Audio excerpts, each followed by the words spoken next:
एक पिता अपने ही दो बेटों में किस तरीके से भेदभाव करता, बहुत इमोशनल स्टोरी, प्लीज पूरी सुनना, अच्छी लगे तो शेयर जरूर कर देना। कि एक पिता के दो बेटे, छोटा बेटा लाडला तो बड़ा बेटा जरूरत बन गया। जब छोटा बेटा रोता ना तो उसे गोद में उठा लिया जाता, और जब बड़ा बेटा रोता तो चुप्पी साध ली जाती। छोटा बेटा गलती करता ना तो उसे समझा दिया जाता, और जब बड़ा बेटा गलती करता ना तो उसे ताना दिया जाता और कहा जाता छोटा है, दुख नहीं देना।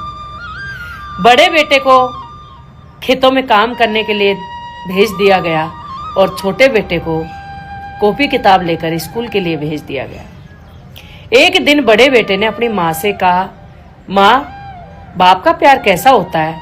तभी माँ की आंखों से आंसू निकल पड़े और उसने मुंह फेर लिया। बड़ा बेटा खेतों में काम करता गया क्योंकि परिवार के लिए रोटी कमानी थी, और छोटा बेटा स्कूल में पढ़ाई करता गया। छोटा बेटा पढ़ लिख कर अफसर बन गया और शहर में जाकर बस गया। कुछ दिनों बाद पिताजी बीमार पड़ गए। पिता ने कहा कि छोटे वाले को फोन करके बुला ले। तभी बड़े भाई ने छोटे भाई को फोन किया तो छोटे भाई ने कहा कि मुझे अभी समय नहीं है। तभी उस पिता को एहसास हुआ कि शायद मैंने जिस बेटे के साथ गलत किया है ना, वही मेरा बेटा है। तभी बड़े बेटे ने कहा, पिताजी मैं हूं ना, आप चिंता ना करिए। उसने सब कुछ काम छोड़कर अपने पिता की सेवा में समय दिया। एक दिन रात को पिता की सांसें अटक रही थी, तभी उसने अपने हाथ में अपने बेटे का हाथ लेकर कहा, बेटा, मैंने तुझे कभी अपना बेटा नहीं माना, प्लीज मुझे माफ कर देना।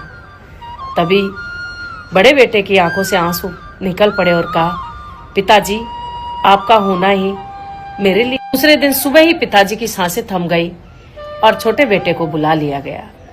जब 13वीं हुई तो 13वीं पर वसीयत पढ़ी जा रही थी, सब कुछ छोटे के नाम, जमीन मकान। बड़ा एक कोने में चुपचाप, आंखों में कोई सवाल नहीं। और शाम को बड़ा बेटा घर से निकल गया, गांव की सड़क के किनारे एक छप्पर बांधकर रहने लगा। कुछ सालों बाद छोटा भाई वहां से गुजर रहा था तो बड़े भाई को देखकर कहा, भैया। तभी बड़े भाई ने कहा कि जिस घर में बाप के होते हुए बेटा अनाथ हो, उसके लिए कोई रिश्ता नहीं होता। तो मैं कहना चाहती हूँ कि एक बेटे का भला करने के चक्कर में दूसरे बेटे को बर्बाद कर देता है एक पिता, तो समय आने पर वही बेटा काम आता है जिसको वो बर्बाद करने में तुला हुआ है। अगर स्टोरी अच्छी लगी हो तो शेयर जरूर कर देना।